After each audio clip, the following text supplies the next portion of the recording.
ప్రపంచ క్యాన్సర్ దినోత్సవం సందర్భంగా మెడికవర్ హాస్పిటల్స్ కాకినాడ అవగాహన సదస్సు నిర్వహించారు. ఈ ఏడాది theme United by unique people centred care గా కొనసాగింది. మెడికల్ ఆంకాలజిస్ట్ డాక్టర్ మురళీధర్ మాట్లాడుతూ క్యాన్సర్పై అపోహలు వద్దని, ముందస్తుగా గుర్తిస్తే చికిత్స అందుబాటులో ఉంటుందన్నారు. మారుతున్న జీవన శైలి నిర్లక్ష్యంతో క్యాన్సర్ కేసులు పెరుగుతున్నాయని తెలిపారు. సర్జికల్ ఆంకాలజిస్ట్ డాక్టర్ ప్రశోభ్ క్యాన్సర్ చికిత్స వైద్యపరంగా మాత్రమే కాకుండా భాగోద్వేగ ఆర్థిక మద్దతుతో కూడినదని వివరించారు. Radiation oncologist doctor Prithviraj cancer చికిత్సలో రేడియోథెరపీ, కియోథెరపీ, శస్త్ర చికిత్సల ప్రాముఖ్యతను వివరించారు. ఈ సందర్భంగా క్యాన్సర్ను జయించిన వారిని సత్కరించగా డాక్టర్ లక్ష్మీ ప్రవీణ, డాక్టర్ కస్తూరి బాయి మహిళలకు ఉచిత స్క్రీనింగ్ పరీక్షల పోస్టర్ను ఆవిష్కరించారు. మెడికవర్ హాస్పిటల్ సెంటర్ హెడ్ సుభకరరావు అత్యాధునిక క్యాన్సర్ చికిత్స సదుపాయాలను అందుబాటులో ఉంచామని తెలిపారు. నేను Subhakar, Medicover hospital centre head మాట్లాడుతున్నాను. మా మెడికవర్ హాస్పిటల్ కాకినాడలో యాక్చువల్గా ఈ హాస్పిటల్లో అనేకమైనటువంటి సదుపాయాలు ఉండడం జరిగింది. దానిలో ప్రత్యేకించి క్యాన్సర్ అనేది చాలా పెద్ద విభాగంగా ఉంటున్నది.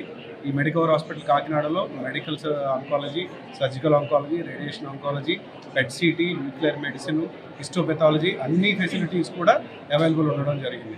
అంతేకాకుండా ఏంటంటే మెడికవర్ హాస్పిటల్ యొక్క ముఖ్య ఉద్దేశం ఏంటంటే ఇక్కడ ఉన్నటువంటి ఈస్ట్ వెస్ట్ ఉన్నటువంటి ప్రజలకి ఈ ట్రీట్మెంట్ సదుపాయము తక్కువ ఖర్చుతో వీలుంటే గవర్నమెంట్ ఏదైతే స్కీమ్స్ పెట్టిందో ఆ స్కీమ్స్ను కూడా అవైల్ చేసుకుంటూ అందించాలనేది మా ముఖ్య ఉద్దేశమైనది. ఆ ప్రాసెస్లోనే ఈరోజు ప్రపంచ క్యాన్సర్ దినోత్సవం సందర్భంగా మేము ఒక ఫ్రీ ప్యాకేజ్ని రిలీజ్ చేయడం జరిగింది. ఈ ఫ్రీ ప్యాకేజ్లో ఏంటంటే ప్యాప్స్మీర్ కానీ కొన్ని రకాల బ్లడ్ టెస్టు, యూరిన్ టెస్టులు ఫ్రీగా చేస్తున్నామన్నమాట. ఈ అవకాశము ఈ మంత్ ఎండింగ్ వరకు 22వ తారీఖు వరకు ఉంటుంది.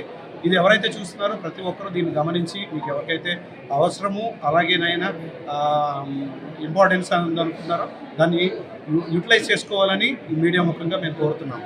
అదొకటే కాకుండా ఏంటంటే ఈ మెడికవర్ హాస్పిటల్లో మల్టీ డిసిప్లినరీ టీమ్ అనమాట. మనం క్యాన్సర్ ఇప్పుడు వరకు మాట్లాడుకున్నట్లుగా అన్ని స్పెషాలిటీస్ అవైలబుల్ ఉన్నాయి కాబట్టి ఏదైనా కానీ ఒక పాజిటివ్ వచ్చింది అని అంటే, పాజిటివ్ క్యాన్సర్ తెలిసింది అని అంటే దానికి సంబంధించిన ప్రతి ట్రీట్మెంట్ ఆప్షన్ అనేది ఇక్కడ అవైలబుల్.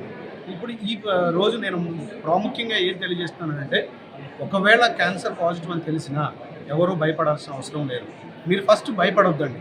భయపడకోకుండా సరైనటువంటి సమయంలో సరైన డాక్టర్ దగ్గరికి, సరైన హాస్పిటల్కి రాగలిగితే మనము వారిని సేవ చేసేటటువంటి పర్సంటేజ్ అనేది చాలా ఎక్కువ ఉంటుంది. ఆ సరైన హాస్పిటల్ ఈ 2 గోదావరి జిల్లాల్లో మెడికవర్ హాస్పిటల్ ఒకటి అనేది ఈ దినం ప్రత్యేక. కాకినాడ రూరల్ కరప మండలంలోని గొరిపూడిలో గ్రాడ్యుయేట్ ఎమ్మెల్సీ ఎన్నికల సంయుక్త సమావేశం నిర్వహించారు. ఈ సమావేశాన్ని మాజీ ఎమ్మెల్యే పిల్లి సత్యబాబు, అనంతలక్ష్మి ఆధ్వర్యంలో నిర్వహించారు. ఉమ్మడి ఉభయ గోదావరి జిల్లాల పట్టభద్రుల ఎమ్మెల్సీ అభ్యర్థి కోమటయ్య పేరభద్ర రాజశేఖర్ను అఖండ మెజారిటీతో గెలిపించేందుకు ఆయనకు నంబర్ 1 పైన ఓటు వేయాలని మాజీ ఎమ్మెల్యే పిల్లి సత్యబాబు కోరారు. ఆయన ప్రజల సమస్యల పరిష్కారానికి ఎప్పుడూ అందుబాటులో ఉంటారని రాష్ట్ర BC corporation director Kudipudi Satyababu తెలిపారు. ఎమ్మెల్సీ ఎన్నికల పరిశీలకులు సీతమ్మరాజు, సుధాకర్ కూడా కూటమి అభ్యర్థికి మద్దతుగా ఓటు వేయాలని కోరారు.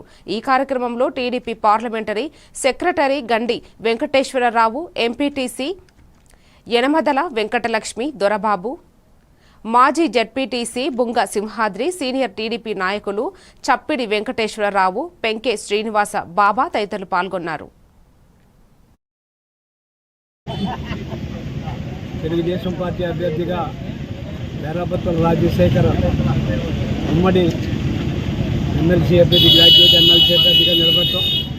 రేపు 8వ తారీఖున ఏలూరులో నామినేషన్ వేసిన సందర్భంగా ఇవాళ కాకినాడ రూరల్ నియోజకవర్గంలో ఉన్న 13,500 ఏ విధంగా పోల్ మేనేజ్మెంట్ చేసుకుని రేపు 26వ తేదీన ఎన్నికల్లో ఓటు వేయించారో కార్యకర్తలందరికీ కూడా శిక్షణ నిమిత్తం ఇవాళ గొరిపూడి కర్మంలో గొరిపూడి గ్రామంలో మీటింగ్ పెట్టడం జరిగింది. దానికి కార్పొరేషన్ చైర్మన్ గారు, సిటిపల్జీ కార్పొరేషన్ చైర్మన్ గారు ఇద్దరు కూడా రావడం జరిగింది. ముఖ్యంగా తెలుగుదేశం పార్టీ ఆచరణ ప్రకారం ప్రతి కార్యకర్తకి 37 ఓట్లు డివైడ్ చేయడం జరిగింది. అంటే 400 మందికి కూడా 12,000 మందికి కూడా 400 మందిని వేయటం, 400 మందికి ఏ అభ్యర్థిని ఏ ఫోన్ నెంబర్లో ఉన్న అభ్యర్థిని కేటాయించామో వాళ్ళకి ఇవ్వటం జరిగింది.